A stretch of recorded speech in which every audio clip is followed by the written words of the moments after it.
All right, everybody. Hey, we're trying to do a quick video on helping people try to connect their car up to their garage door opener. Today, I installed the Chamberlain garage door opener, and we're just trying to get the car synced with it. I have a 2019 Toyota Avalon.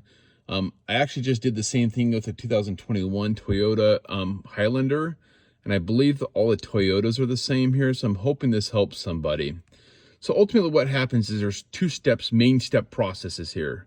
First of all, like some of these buttons, if you hold both of these buttons down on the outside, it resets all codes for all three buttons. You know, the instruction manual says to do that. People say to do that, but if you do that, you're going to wipe off some of your other codes.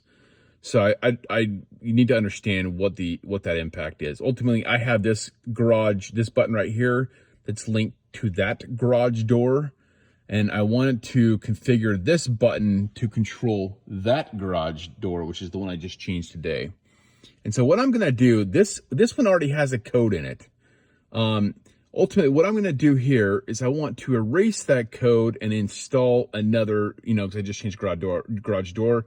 I need to now actually get a new connection with the new garage door. Now, the trick here is I already had just figured this out, so I want to show how this is going to work. So if I push this button right now, it's going to open that garage door, and that's okay. What I'm going to do is I'm still going to just delete it. So if I push this, it's going to turn green. It's going to open that garage door. But if I continue to hold this down, it will turn orange eventually. So you'll see that garage door is going up. Okay, so it's a little confusing here, and this is expected, but I'll show you what this does here in a second. If I continue to hold this down, and this is if your garage door doesn't go up, that's fine. But I'm going to actually continue to hold this down because it's going to allow me to reconfigure. So this step is for reconfiguring. That's what that means. Okay, so we're not, and I actually don't know if I can do this, but I'll try this. But I don't know if I can just hold this down. Okay, maybe I can. So I wasn't even holding it a second time. It was just waiting for me to input. I was holding it down before. It's fine, ultimately. Okay, so that's step one. Now, the next step is my son actually is over at the garage door. On our little garage door opener button by the door, it has a learn button. Now, you can go push that, or you can push the learn button on the actual, on the motor by itself. So in this case, I'm going to have him go ahead and push the learn button. Now, I have a Chamberlain, and this specific Chamberlain, there's actually the learn button. There's two modes for learn, which is a little confusing. So there's one button push, which we're still not sure exactly what that does. But the second button push is what really, configures this to work. So what's going to happen here is now we're going to give this time. I just saw a blink, and now we see these two lights here, which means there's bi-communication.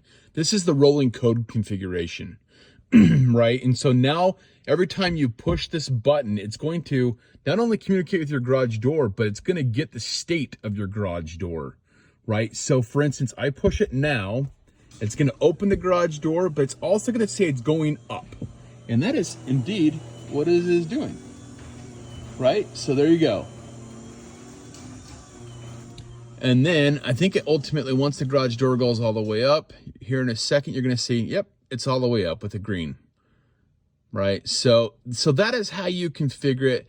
The other trick here is if you push the button for the first time, like if you do reset them, it's going to just show orange. Anytime it's orange, it is ready for configuration, which means you hold the button down, it will pick up the button, and then you need to go hit the learn code. And basically, once you hit the learn button, and then once you hit the learn button, then the bi-communication will happen and the rolling codes will start working, and it can start getting state of your garage door. Again, I hope this helps somebody. It took us, frankly, like about an hour to figure this out. So I hope this saves somebody at least 45 minutes or 50 minutes in their life. So anyways, thank you. I hope this helps.